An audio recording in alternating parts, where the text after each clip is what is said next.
বরাবরের তুলনায় এবার কিন্তু আমাদের দেশে শীত একটু বেশিই পড়েছে, যার ফলে ঘরে ঘরে সর্দি, কাশি, মাথা ব্যথা, মুখে অরুচি এইসব রোগ তো লেগেই আছে।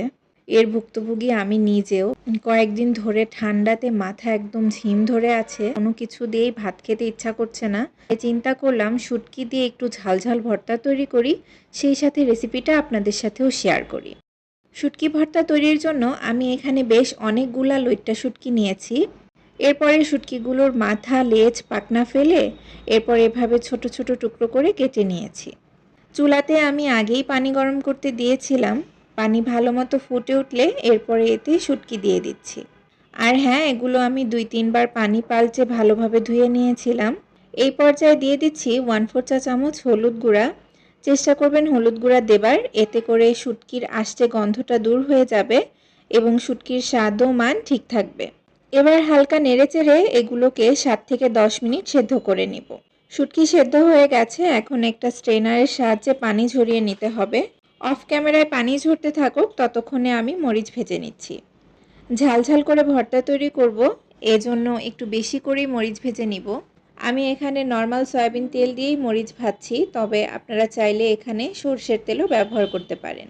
মরিচ ভাজা হয়ে গেছে, এবার এগুলোকে তুলে নিয়েই এই একই তেলেই আমি পানি ঝরানো শুটকিগুলোও দিয়ে দিচ্ছি। এখন এইগুলোকে একটু সময় নিয়ে নেড়েচেড়ে লাল লাল আর একটু মুচমুচে করে ভেজে নিতে হবে। মুচমুচে করে ভেজে নিলে ভর্তাটা খেতে অনেক বেশি মজা লাগে। এই সময় একটু সাবধানে ভাজবেন, কারণ যেহেতু পানি দিয়ে সেদ্ধ করা, সেক্ষেত্রে শুটকিগুলো কিন্তু একটু ছিটতে পারে। ভেজে নেওয়া হয়ে গেছে, চলুন এবার এগুলোকে ভর্তা করে নেই। আজকে ভর্তাটা আমি বাটনায় করছি, তবে আপনারা কিন্তু চাইলে পাটাতেও করে নিতে পারেন। প্রথমেই ভাজা শুকনো মরিচ আর স্বাদমতো লবণ দিয়ে ভালো মতো ডলে ডলে গুঁড়ো করে নিব। এরপরে শুটকিগুলো দিয়ে এই একই রকমভাবে ভর্তা করে নিচ্ছি। এই কাজটা একটু সময় নিয়েই করতে হবে। আর শুটকিটা আপনারা আপনাদের পছন্দ মতো ভর্তা করে নেবেন, কারণ অনেকেই একটু মিহি ভর্তা পছন্দ করে, আবার অনেকে আছাবা আছাবা ভর্তাটা বেশি পছন্দ করে, যেন খাওয়ার সময় শুটকি দাঁতের নিচে পড়ে, এতে স্বাদটা আরও ভালো লাগে। আমিও কিন্তু খুব বেশি মিহি করব না, একটু আছাবাই রাখবো। এখন দিয়ে দিচ্ছি কাঁচা রসুন। আমি এখানে বড় রসুনের 3 কোয়া রসুন ব্যবহার করেছি।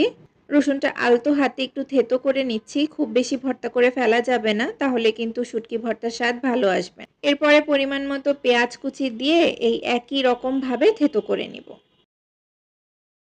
সবশেষে একসাথে সবকিছু মিশিয়ে নিয়ে এরপর আমি এতে দিচ্ছি খানিকটা সর্ষের তেল।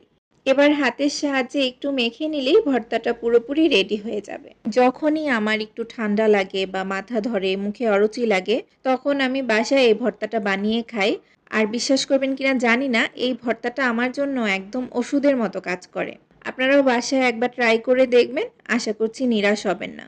ভিডিওটি ভালো লাগলে প্লিজ একটি লাইক, কমেন্ট, শেয়ার করে দিবেন। সেই সাথে আমার চ্যানেলটি সাবস্ক্রাইব করে দিতে ভুলবেন না। আবার ফিরে আসবো অন্য কোনো রেসিপি নিয়ে। সেই পর্যন্ত সবাই ভালো থাকবেন, সুস্থ থাকবেন। আল্লাহ হাফেজ।